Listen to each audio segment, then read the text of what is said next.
Hello, good morning, good afternoon, good evening, everyone, and welcome to the GTCI launch. My name is Nida Yanlushkis, and I'm the Associate Dean of Advancement at INSEAD. And it is my pleasure to be your moderator today. So what is our agenda? It's quite exciting. Today is the launch of the GTCI, so you are hearing it first. We'll be together for 60 minutes. There will be a brief presentation of the GTCI 2021 report, and this will be followed with what I know will be a super dynamic conversation on talent competitiveness in times of COVID, something we're all interested to hear about. This is our 8th edition, and GTCI stands for the Global Talent Competitiveness Index and is really the leading annual benchmark on talent competitiveness, ranking 134 countries on how they grow, attract, and retain talent. Now, the 2021 report has been compiled in partnership with Accenture. So thank you so much, Accenture, for all that you have done for this as well. Another regular feature of the report is a ranking of 155 cities along the various dimensions, which is called the Global City Talent Competitiveness Index. So this also includes quality of life and international connectivity. So you'll hear some of this as well. Now, before I introduce you to the speakers, I wanted to do a quick poll to better understand where you're joining from. So if you can use your phone, which I find to be the easiest, to scan the QR code to join the poll. Otherwise, if you have the Pollev app, feel free to access it and use the /Monteiro, Monteiro. And also in the chat, you'll find the link where you can access it off of your computer. So just going to give it a few more seconds to allow you to access the poll, and then hoping we can actually see the global map and get a better sense of where our audience is dialing in from. Okay, great. Here we go. Where are we connecting from? Okay, it looks like all over the place, which is unsurprising, especially as we're dealing with the GTCI. So really interesting to see, but still quite a few in Europe and in India, in Asia, in South America. So great. Wonderful to see so many of you joining from so many countries around the world. So anyway, buckle up. I'm excited for this session. And what I'm going to do is just very quickly mention John Mario, who is going to be joining us later during the panel conversation. And John Mario Pisano is the Managing Director for Strategy and Consulting at Accenture. So again, thank you, John Mario and Accenture, for partnering with us this year. We'll see you in a little bit. And now I want to invite Dr. Bruno Lanvin, who is our Distinguished Fellow at INSEAD, as well as co-founder of Portulans Institute, and also bring forward Professor Felipe Monteiro, who is the Academic Director of GTCI and Senior Affiliate Professor of Strategy at INSEAD. Both of them, we're going to run through a presentation to present the results of GTCI 2021. And then we'll come back, as I mentioned, for a bit of a moderated session. So I'm going to be reviewing the Q&A, so please use that as you see fit. Over to you, Bruno. Thank you. Thank you very much, Dina. Hello, everybody, wherever you are in the world. So welcome to this global launch of the 8th edition of the Global Talent Competitiveness Index. And this short presentation will be made by Felipe Monteiro and myself. I will do the first 10 minutes and Felipe the last 10 minutes. And we have a few surprises for you along the way. So starting with what GTCI is, it is a global index. It relies on a rather complex and holistic model. And without getting into too many technical details, I would say that this year we have 68 variables distributed across 6 pillars. The core of the model is really the 3 pillars you see in the middle: attract, grow, and retain. These are the 3 components by which the core of the talent performance of a national economy are being measured in GTCI. And to that, we add an enabling pillar, which looks at basically the regulatory environment, the business environment in which a country operates. And on the right side of the model, you have the vocational and technical skills and the global knowledge skills, typically what INSEAD deals with. So that's just the overall picture of the model, and everything you're going to hear from now on relates to the analysis that are stemming from that model. Before we move to the next slide, maybe Felipe, if you will help me, we have another poll for you. And the question is, can you guess, or do you know, which country entered the top 20 in this year for the first time in GTCI? Okay, so we give you, with the same QR code as before, the possibility to answer that question. So now that you've scanned the QR code, we can go back to the list of possible answers. You click wherever you feel the truth is. And let's give that, let's say 30 seconds, because you're all very quick people and digitally knowledgeable participants. And then we get an idea of where the guesses are in the audience. Can we see that now, Felipe?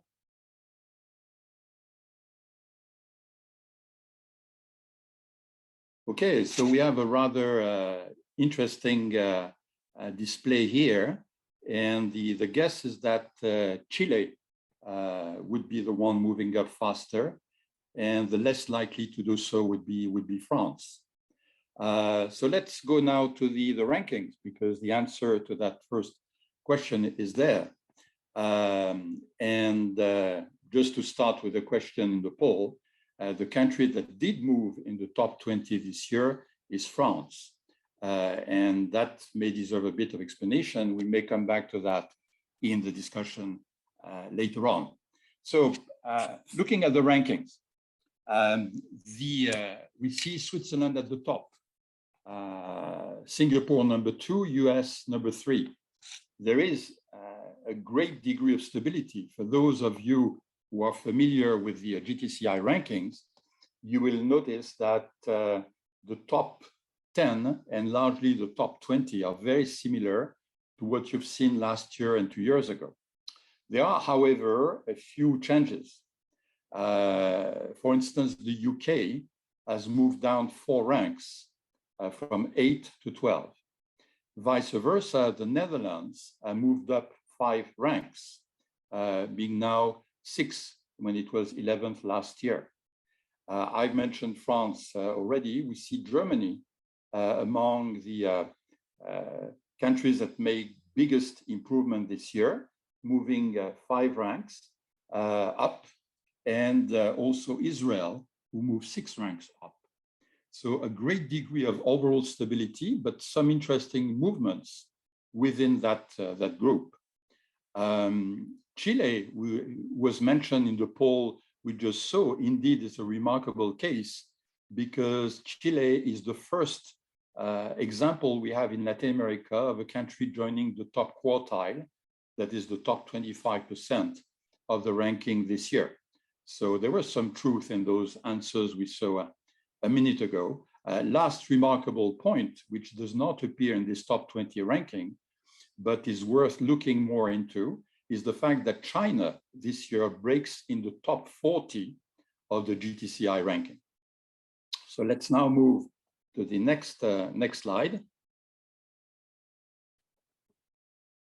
Because we have also, in addition to the country ranking, we have a city ranking. And the reason why we have a city ranking covering 155 cities this year is that our analysis of talent and talent policies tell us that cities matter more and more in shaping the global talent landscape. More and more talents moves to cities before they move to countries. And again, the discussion may allow us to go a bit deeper into that.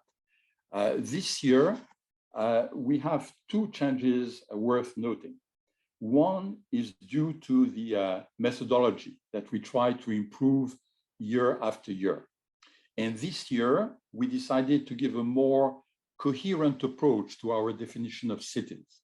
So we have adopted for all cities around the world the definition of the metropolitan area of these cities as our field of measurement. The second, and this has had important consequences, the second important change linked to the first one is that metropolises are back at the forefront.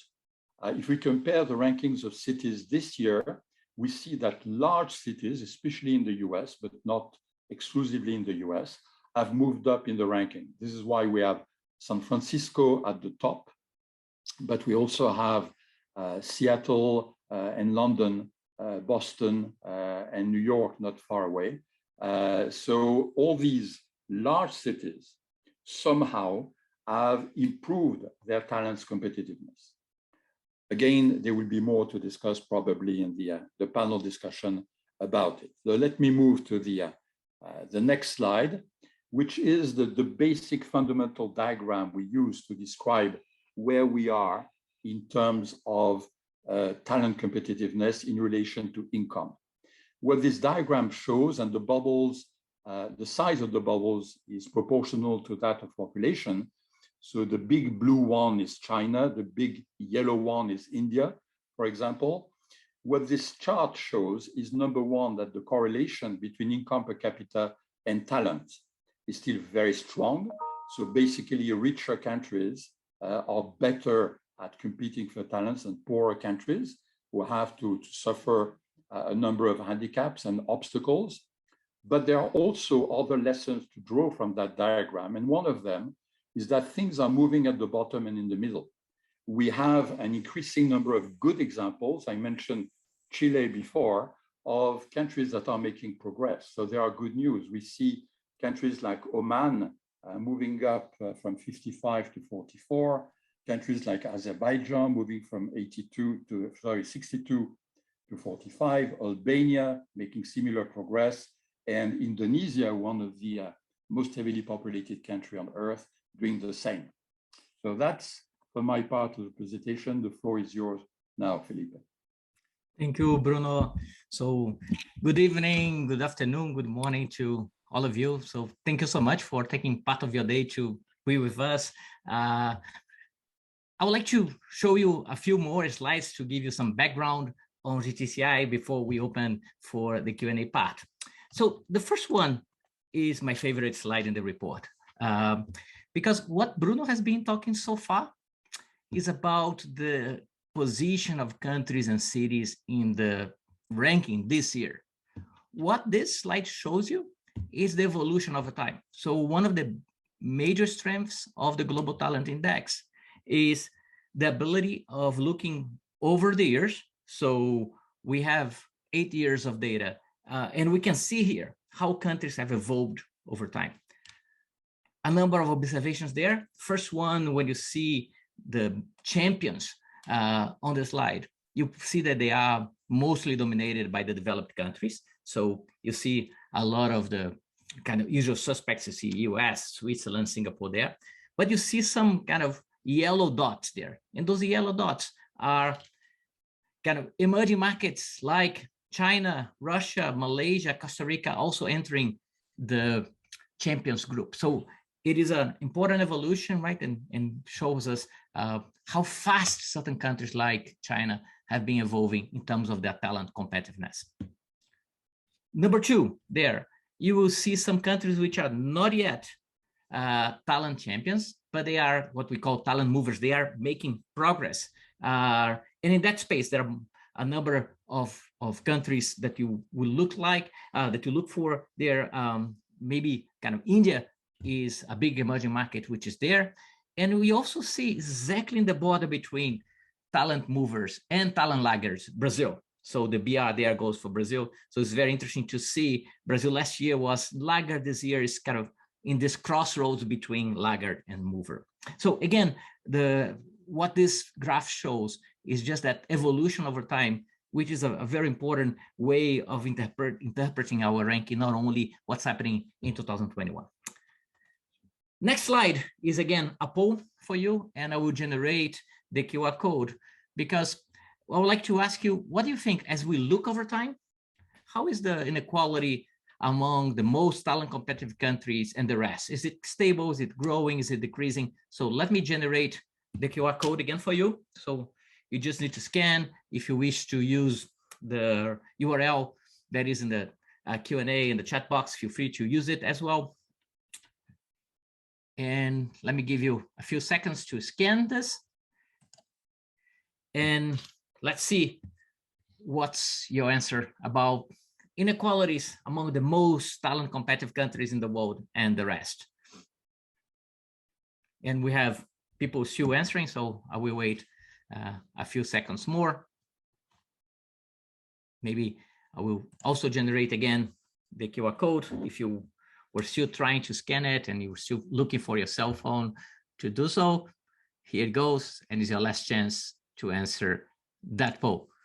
And let me show the results. And what are you saying, right? So most of you believe they are, the inequalities are increasing, and you are right. So what we see here, again, looking over time, is that the most talent competitive countries, and you can see they are the high income countries. On the one side of this picture, you see the comparison between the 3-year period of 2016 to 2018, and then you look at 2019 to 2021, they're getting better. Okay, so they're getting even more competitive in terms of talent. And then you go to the other side of this slide and you see the low income countries, and you compare, right, the black, grayish with the bluish, and you see that in this period, they decreased in terms of talent competitiveness. So it is an important remark for all of us. And we always say that the Global Talent Competitiveness Index should be a call for action, is a reminder to us of how important is to first to observe this is happening, but even more important is how do we act to decrease that trend of increasing inequalities. So I have just 2 more slides before I invite Nida and Jamario and Bruno, and we have a conversation with you. So what is the implication for organizations? And what is the implication of COVID for organizations? Right? This is the theme of this year's report, as Nida said at the beginning. So first, this is the most dramatic shock in the labor market our generation experienced. So this has had a massive impact worldwide. And what is interesting, right, is that in any crisis, some organizations see this as an opportunity. So what we saw is that some organizations really experimented, some countries really experimented in terms of their talent strategies. And it is true that some of the things that we saw during the past, 18, 20 months, maybe the new normal in terms of the world of talent, things like teleworking, working from anywhere, hybrid working, we believe they are here to stay. What is also here to stay is this increased digitalization, virtual teams, online collaboration. This is not something that happened and now will disappear. And finally, this is a trend that we identified before the pandemic hit us, that we would see more and more the need for reskilling, upskilling, lifelong learning. And again, what we observed in the past 18 months is just an acceleration of those trends. Finally, what are the key messages of this year's GTCI? Number 1, this pandemic shook organizations in a way that really may become a permanent feature of tomorrow's workplace. And I invite you to do some kind of thought-provoking exercise. Would be, imagine that you're talking to CEOs in November 2019 and you ask them, do you believe that you'll be able to move most of your workforce online in a month, 2 months? I would guess that the answer you would get from most CEOs in the world say, no way.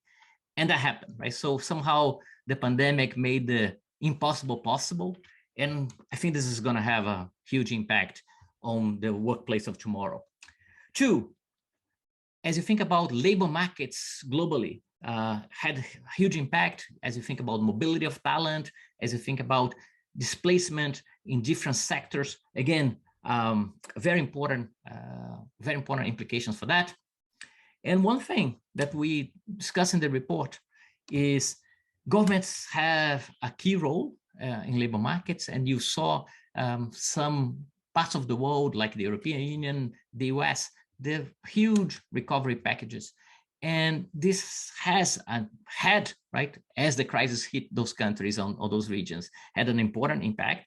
But also, as we look forward and we think about the idea of building back better, as we think about the combination of green and technology, I think the role of government will be fundamental for that. Message number 4, as we discussed before, there are not only inequalities across countries, but also this idea of inequalities across workers. Some of them will be able to work remotely. Some of them might not be able to do that. They need to be there in the factories. So the challenge for organizations is how do they bring more flexibility to everyone? How do they kind of keep a safe environment, a healthy environment for everyone, not only for those working remotely? And there'll be a lot of experimentation. There'll be a lot of learning in the next few months. And finally, as the graph indicated, and just kind of confirmed your intuition or the intuition of most of you answering the poll, the inequality across countries and regions when it comes to talent, those inequalities are increasing, which really require for kind of coordinated action. So in this world that we see a pandemic hitting all of us, it is more than ever that we need collaboration across countries, and we need kind of multilateral organizations to help, so we don't have just kind of completely different speeds of recovery, and we don't have this increasing inequality. So these are all my slides. As a final one before I give the floor back to you, Nida, is, as you said at the beginning, those of you in this webinar today were the first one to see those results. We just uploaded that report to the website you see on this slide. The report is free, so it is a huge report, 350 pages, with detailed analysis of each country that we have in the report, 134 countries. So if you're interested, feel free to go download the report, start talking about it. If you have questions, want to kind of engage in this conversation, do not hesitate to reach out to me and to Bruno, and our email addresses are there. With that, I will stop sharing my slides and give the floor back to you, Nida. Great, fascinating, Felipe. I'm excited to dig into some of this data. A lot of good questions already in the Q&A chat, but I want to bring forward Gian Mario Pisanu from Accenture, whom we haven't yet seen, because he's going to join us in this panel discussion. So, Gian Mario, from your perspective, how have companies coped through the pandemic with talent management? What are you seeing kind of on the ground practically? Yes, thank you, Nida. I'm very happy to be here for the launch of a report. Perhaps let me set the stage by going through what happened in the last 18 months. I mean, the onset of the pandemic with its extended lockdowns caught organizations, private and public sector alike, a little bit by surprise. From a talent perspective, employees were grounded at home and needed to be able to work from there. Remote work became, probably for the first time in recent history, a necessity. If you look at paid working hours in the US, delivered from outside the office, they jumped from 5% before the pandemic to 60% in the middle of the first wave. Now, some companies were more ready. They had the tools, they had the systems, they had the skills to work from home. Others were less ready and had to rush into giving employees the personal infrastructure to work from home. Making systems accessible from outside the office. Yes, now you really need the cloud. Teaching employees how to use Teams and Zoom. I can think of accelerated courses for thousands and thousands of people. Then after a few months, the dust started to settle, if you can say that, and companies started to realize the benefits of remote working. It became apparent that employees enjoyed the new arrangement and productivity was not impacted. If nothing else, it increased. I guess people and organizations started to accept that this was not a temporary glitch, right? That we might be at a turning point in the way work is organized. I mean, similarly to what happened, for instance, in the 80s with the big offshoring. Today, high-performing organizations are rewiring their operating models, and they're deciding where we work, how we work, what skills we need, and what is the culture that they need to foster to make their employees productive anywhere, healthier, and say more engaged. Great, thank you for that and those insights. Bruno, I want to come back to you as well, because I mean, the report does seem a little bit gloomy in terms of the shape of the recovery yet to come. And so yet we see that growth is back. We see that unemployment is, diminishing in a way. So why do we need to fear really that there are going to be more talent inequities after COVID? Okay, thank you. The report is not gloomy. As I mentioned during the presentation, there's plenty of good news. But it's important to keep in mind that the recovery is still to be built.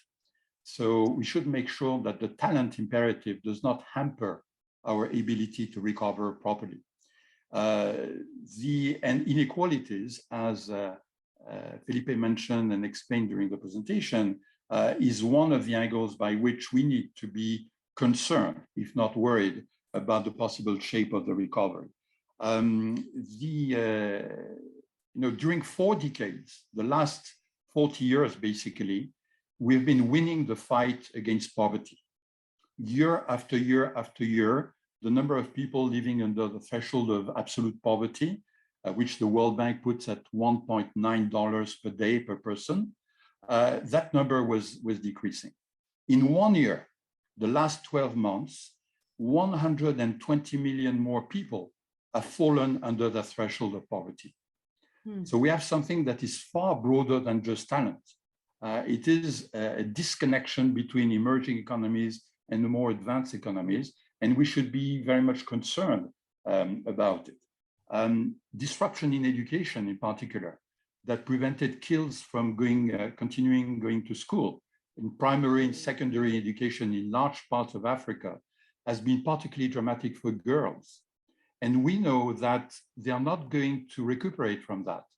Those kids who didn't go to school during 2 years may never return to school because the new generations after them is already filling the classrooms. So there's a number of ways in which we can look at talent, but education clearly becomes an area we need to look at because it may be the root of future inequalities. Okay, thank you. Now, Felipe, bringing you back into the conversation, there were some comments in the Q&A, one from Jonathan and Antonio around UK, also from Jens on the top 10, why are they dominated by the Nordics? Question about Russia and Brazil. So I think everybody's sort of asking about the different countries. Obviously, we have the report there that people can access and learn more about it. But you do mention talent champions and talent laggards. Can you explain a little bit more about this classification to shed light on it? Where do we go from here as well in post-COVID era? And I guess going back to those inequalities, how does it connect to that? Thank you, Nida. These are great questions. So you could look each year and just compare what happened to UK this year vis-a-vis 2020, and you're going to get right what explained that move. I think methodologically, and without getting too technical here, what we wanted to do is go to something a little bit more consistent than that, which was comparing averages in longer periods. So imagine there's just one thing that happened in that year that might have affected your position in the ranking. As you compare averages, right, 3-year average at the beginning of the period and 3-year average at this kind of later, kind of more recent period, somehow, right, you attenuate those fluctuations, which might be very topical about this year. So when we talk about the champions and the laggards, what we see is exactly this, Nida. We are looking at kind of a longer period, and we're comparing countries. We've seen, I mean, what's their score in the last 3 years? What was their score in the previous 3-year period? And are they progressing, right? Are they stable? Are they actually going slower than they should be? And what we see there, right, is that there's some countries which are not only have high scores, but also they are progressing. And right, and then we look, yes, these are really the champions. While we have some other countries which are, they have lower scores, and not only lower scores, right, they are not managing to move up, which are the laggards. So I think the intuition, which and I think is, you refer, right, that the report is there, but I think the intuition I'd like people in this room, this virtual room, to leave the conversation with is as important as looking at the position of countries in any year is also to look at those trends, because those trends would give us a better indication of where things are and where they've been going for the past few years. I think the trends are key. Bruno, do you have something to add to this as well, maybe? Yeah, just a little word about the Scandinavian countries and Benelux countries who are trusting the top rankings. I would include Switzerland as well. These are small countries. A small country, and Singapore is in that same category, of course. A small country has no choice. They have to be open economies. They have to be integrated with the rest of the world. So this country have had a tradition of seeking talent, of bringing talent, or also sending talent abroad to get an education when they didn't have the sizable universities and business schools to do that at home. So because of this tradition, traditionally, these smaller economies have been at the top and they remain there. Okay, great. Now, Mario, there was a good question from Sergio, which was kind of related to a question I wanted to ask you. And he was, a lot of us here in the room, virtual room today, are senior leaders, right? And we're really thinking about what are those insights that we can leverage for talent competitiveness, right? And so are there lessons that you can share with us that companies really learned during the pandemic? Yeah, I mean, I would say, Nida, that the pandemic kind of forced many companies to acknowledge that where we work is based fundamentally on conventions that come from a long time ago. A time when synchronous work from the office was the only option because we didn't have Zoom, we didn't have emails, we didn't have shared documents, we didn't have digital collaboration tools, and blah, blah, blah. Now, we all knew, of course, but the pandemic created the necessity to take action. Companies have learned that people working remotely can be productive.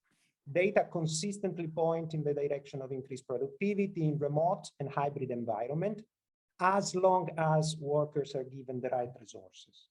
But that's not all. I think companies also realize that remote work opens the door to some crucial strategic benefit beyond the obvious, travel and real estate savings.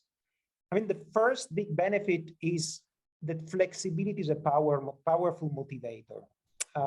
It increases attraction, it reduces attrition.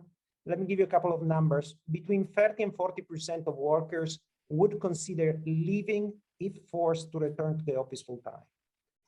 And even before the pandemic, flexibility was the #1 motivator for Generation Z and the #2 for millennials. So a big motivator.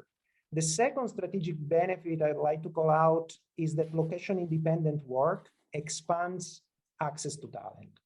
So it makes it possible to tap into national or international talent pools rather than just the urban areas where an organization operates. Or it makes it possible to tap into talent segments that needs flexibility, like mothers with young children.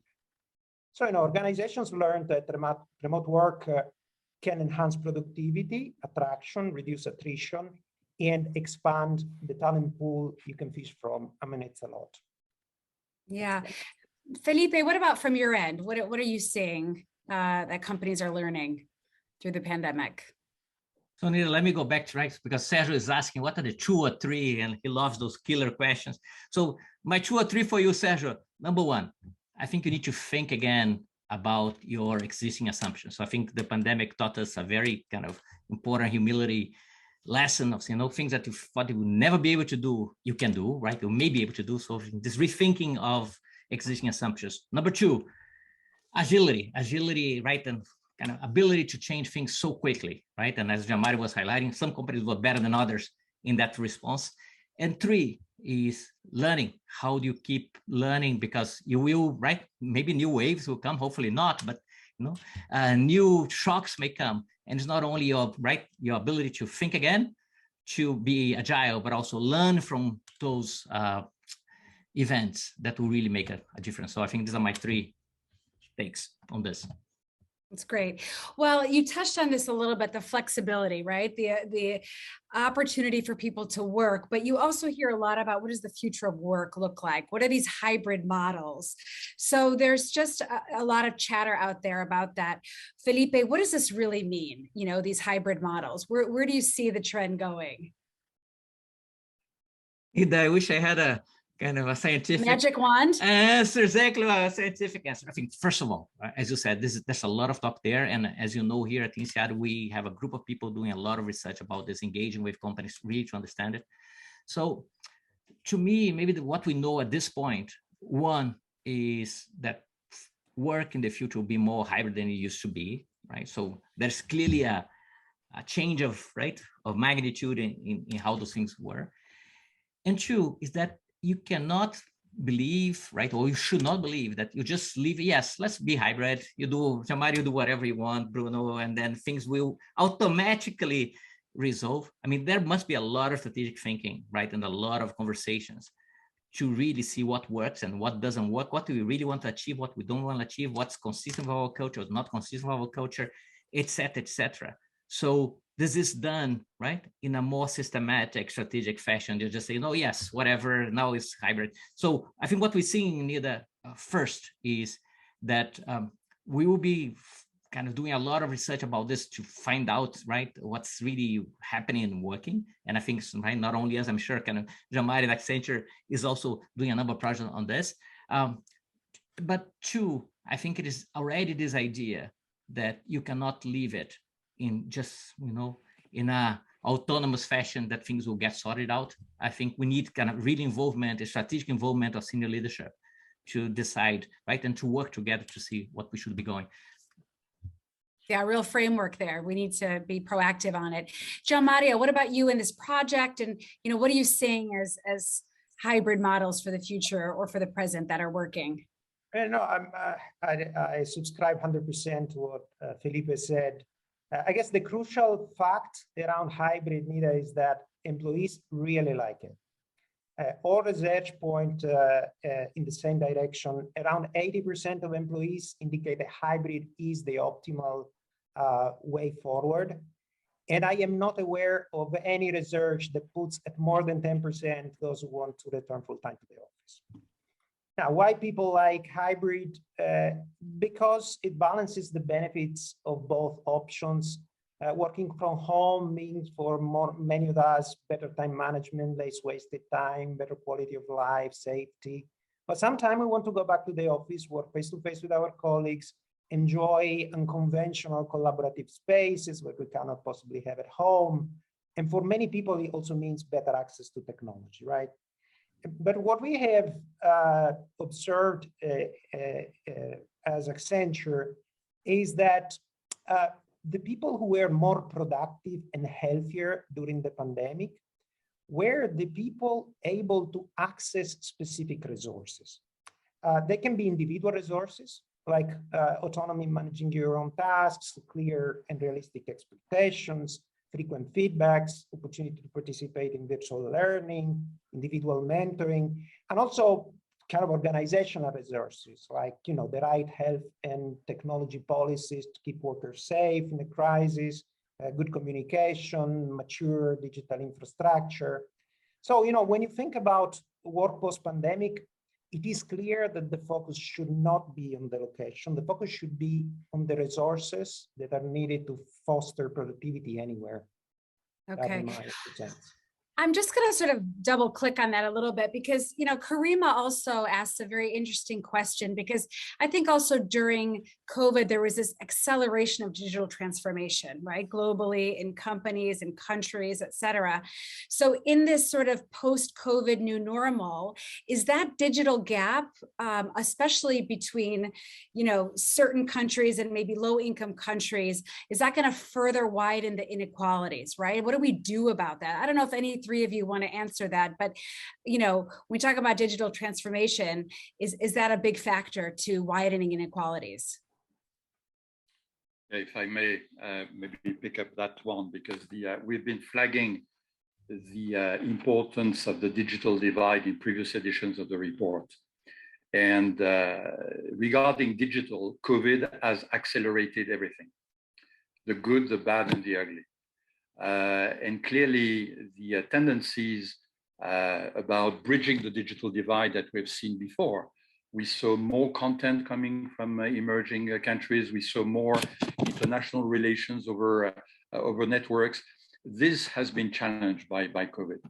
And indeed, the delay that is appearing already in putting down the infrastructure in Africa and elsewhere. A number of big projects have been postponed regarding satellites, I'm not talking about even about 5G, there's still some 4G programs that have been delayed.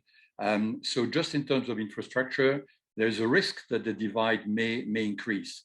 And the points that we've discussed before about education and providing the talents needed by digital transformation will also amplify this possibility. It is not carved on stone. It is not clear that indeed the divide will increase, but it requires steady and strategic action to be taken now to prevent it from increasing. Okay, Nina, maybe let me just add a positive light on this too, because, you know, I think one of the beauties of digital, especially for emerging markets, is the capability, at least kind of theoretically speaking, of leapfrogging. Meaning, you know, maybe technology will also allow certain countries, right, to skip traditional technological trajectories. And education to me is a clear one, right? Because imagine if more people now can have access, online access to education, even maybe very simple models, right? It doesn't have to be the most sophisticated one, right? You can also see digital, right? And we can think about tech as a force for good as well. So yes, there are all the risks that Bruno alluded to, but also I think there's kind of exciting opportunities ahead. Yeah, I like that concept, Felipe, of leapfrogging. That is optimistic and hopeful. That's great. Bruno, I want to sort of shift from country now to city.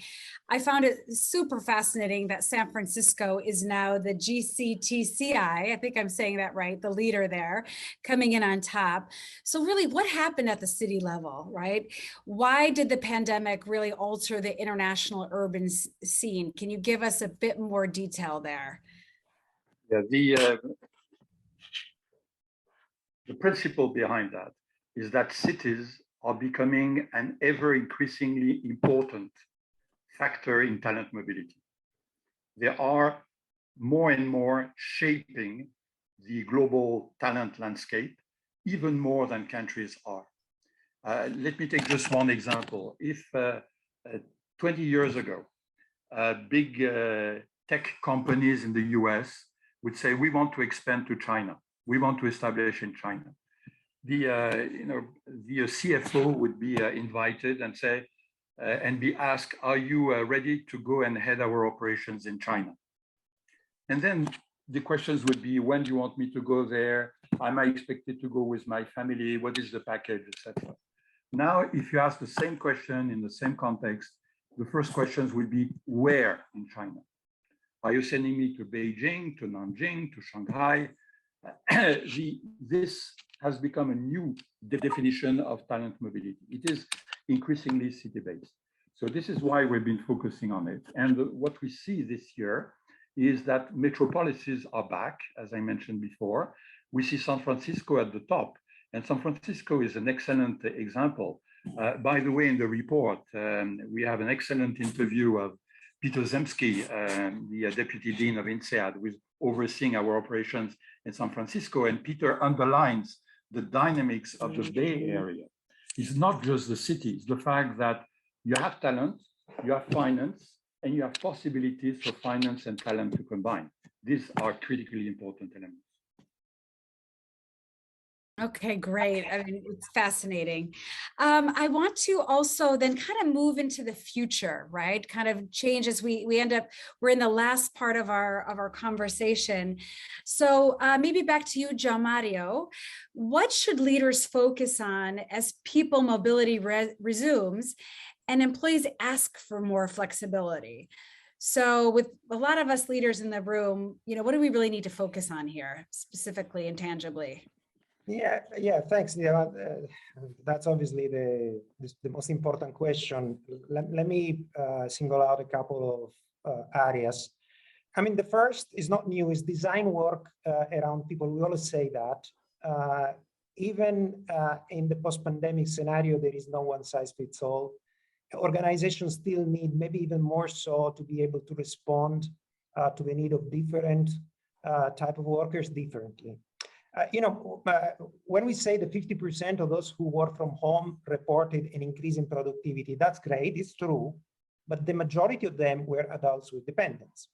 And among them, the majority of them were male. So you see, when you start looking into the numbers, into the data, you see different groups, different segments emerging, different experiences that our leaders need to understand and cater for. Another big point is trust. Employees need to trust the organization will take care of them if things go wrong.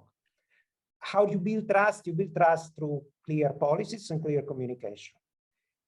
Build this trust with clear policies. I mean, it means things like setting expectations from home office time, being clear about the fact that home is okay, being clear and rigorous about health protocols. And building trust about communication is, it means acknowledging what has happened, recognizing people's efforts, people's concern.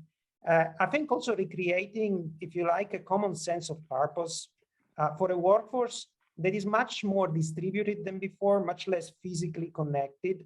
So you might need new symbols, new norms, new rituals, basically a new culture. I mean, the really important element to stress here is a human element. We are scared, we are stressed, we are uncertain. I mean, we are asking for more attention from organizations and leaders. Leaders need to prioritize their people holistic well-being, not just the financial well-being and the professional well-being. That's okay, but they need to put on the agenda also physical, mental, and emotional well-being. This might well be the most important lesson we need to learn from this pandemic. Yeah, I hear you. I think everyone's been through a lot, no matter where they are in life during this pandemic, have been affected. So Bruno, back to you about, thinking about the future, thinking about, obviously governments learned quite a bit during the pandemic, must have. So how do you think those country kind of talent policies will change in the future? Do you have a sense of where that's moving? This is a critical question. I cannot refrain from going back to what João Mario was mentioning about hybrid work right now, because it remembers me of that joke of the executive who is being asked the following: we are going through a lockdown, etc., and you will have the choice. The first possibility is that you work from home with your spouse and your kids, and the second, and the guy interrupts and says, I take the second. So there might be also hesitations on some ways in which you can work at home, and not everybody will have the same degree of comfort. But going back to more serious matters, government are back. That's one of the lessons we can draw from COVID. That is, governments, by and large, either stepped up to the plate or were noticed for not doing it. So there were expectations from government. Some did fulfill these expectations, others did not. But governments de facto have been back at the certain stage in what was being done about COVID. It will remain so for a number of years because of the recovery packages. As Felipe mentioned before, there's a number of things that we thought were not possible and we learned were possible. The same goes for government. Accepting massive public deficit, recurring to massive amounts of public debt, in other words, engaging future generations was something they thought, many thought was impossible. And it has been done because it was the only way to go. Now, recovery packages, because they are massive, because they are strategic, will play a very important role in determining the future of talent competitiveness and labor markets in general. Concerns have been expressed about the possibility of a K-shaped recovery, whether you have one branch of the K going up with talents in high demand in health and digital, and others going down because they correspond to sectors which are less important or seen as less important in the new context. We still have to learn. We have a lot to learn about how to work better in that context. And again, education is part of that. Balance in the way we make decisions about work, about life, will also be critically important. But government and public policies will remain a critical component in what will happen. Okay, great. Thank you, Bruno. Felipe, I want to talk a little bit about INSEAD. As you know, INSEAD is a talent factory, right? We're sort of the largest MBA program in the world, graduating about 1,000 MBAs every year who go into, I think we have now 60,000 alumni in 175 countries. So really the business school for the world. What are the changes that you have seen and what do you expect for the future of the school in kind of managing this type of talent?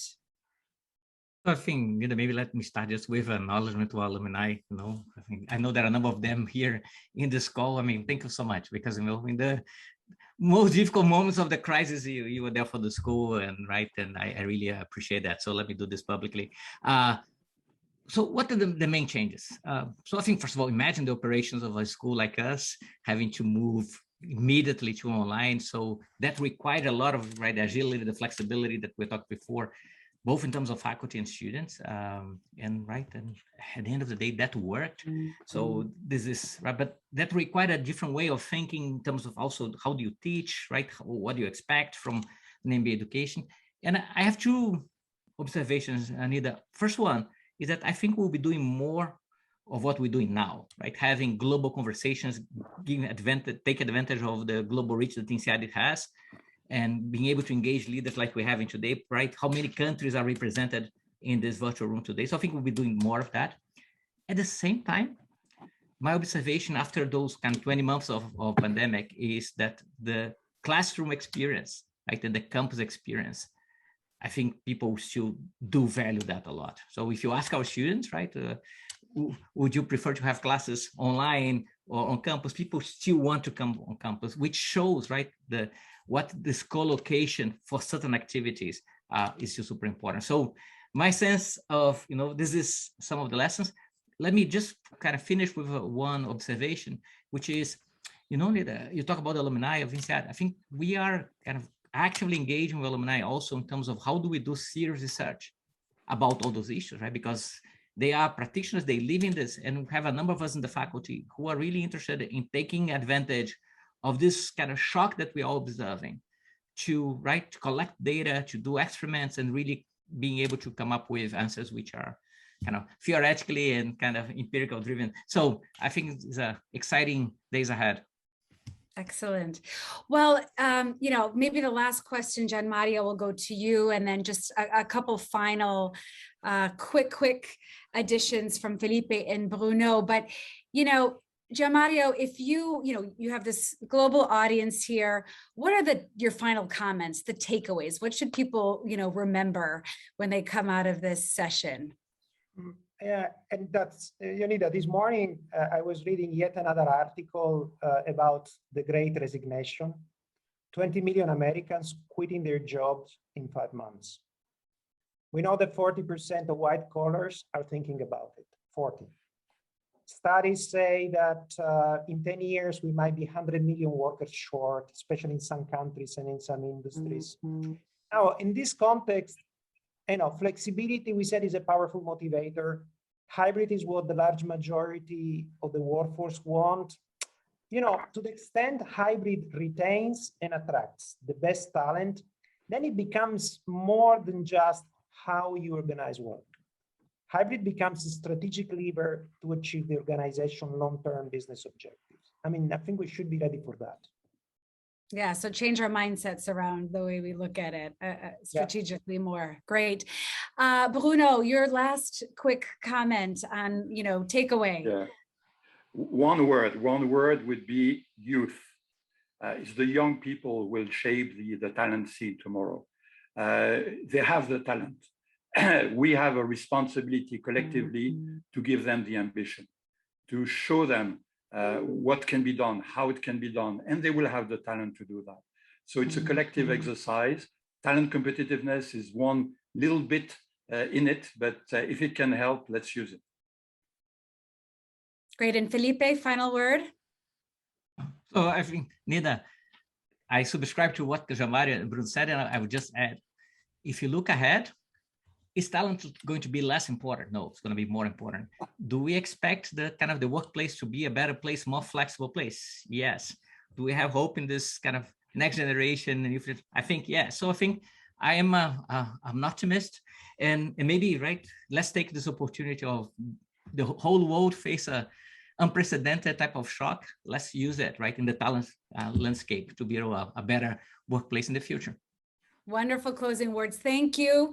A big mille merci to Accenture and to Portulans Institute for partnering with us, and Accenture, of course, for sponsoring GTCI. We're grateful to our panelists today, to all of you who joined us for this session. Very insightful. Looking forward to, hope you all have a chance to read the report. You have the links.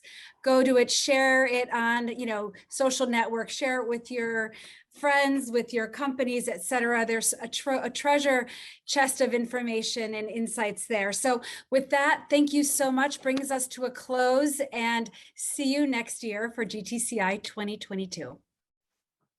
Take care.